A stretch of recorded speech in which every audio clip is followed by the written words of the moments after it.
Today I'm going to show you how to replace a GE washer with a Whirlpool washing machine. We already pulled the washer machine out. Usually there's only 2 screws at the top, and you can get to those screws by taking the front cover off. And then once you get those 2 screws out, you can slide this puppy out. And then once we get it slid out, there's going to be 2 different things you're going to want to disconnect. There's actually 3 different things. You're going to have your electrical, which we already disconnected. Once you get the electrical, usually it's a plug that you just unplug, and then you're going to want to disconnect this wire. By getting to that, you're going to have to take the front cover off, and then this panel, you got a screw right here that you're going to take off, and that's where you can, usually there's wire nuts, and you can just disconnect it from there. We'll move this over. So here's our disconnect hose to drain the water, which we already disconnected. And then down here, this is where the main water comes in from our pipe, from the water in the house, which we already disconnected. So once you got those 3 things disconnected, you can move your dishwasher out of the way. And then once you get out of the way, then you can bring in the new one. Okay, once we got this cover down here off, then here's your wire nuts that you need to disconnect. So then we can move this wire to the new washing machine. I'm sorry, to the new dishwasher.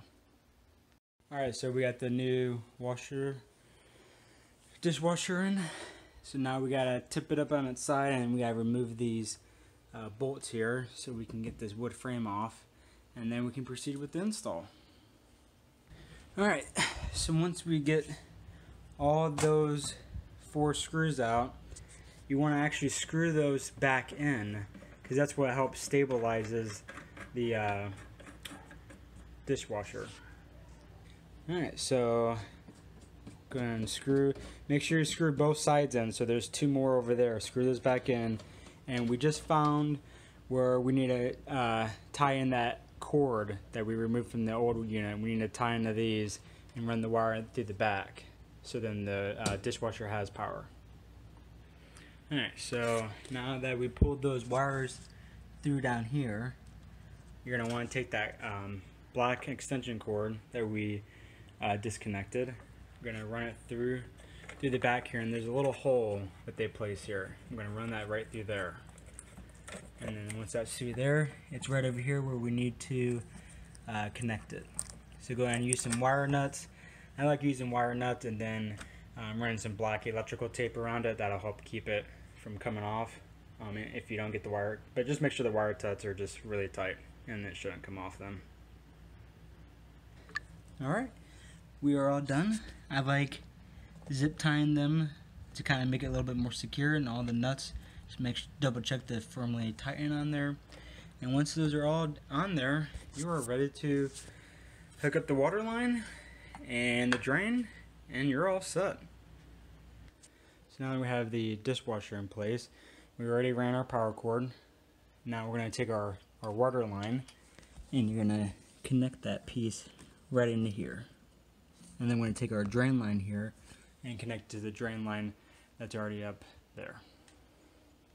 So if you were like me, had to make a Home Depot run, because we need to connect our drain pipe here to the new one, and we need to be able to do that by getting a dishwasher branch connector, so we can connect both those drain tubes together so the dishwasher can drain. So let's go ahead and get that attached, and then we're ready to slide this back in, because we got our water hooked up, our electrical's all good to go, and we'll be able to slide this in, and then we're just gonna do 2 screws in up into here, and we'll be all done.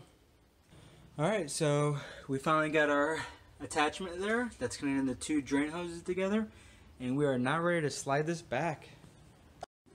And there's our final install. Slide it in, power the breaker back on, and make sure you turn your water line back on, and there we're doing a test run right now and no issues. Hope it was that easy for you guys. If you have any questions or comments, please leave them below. Thanks.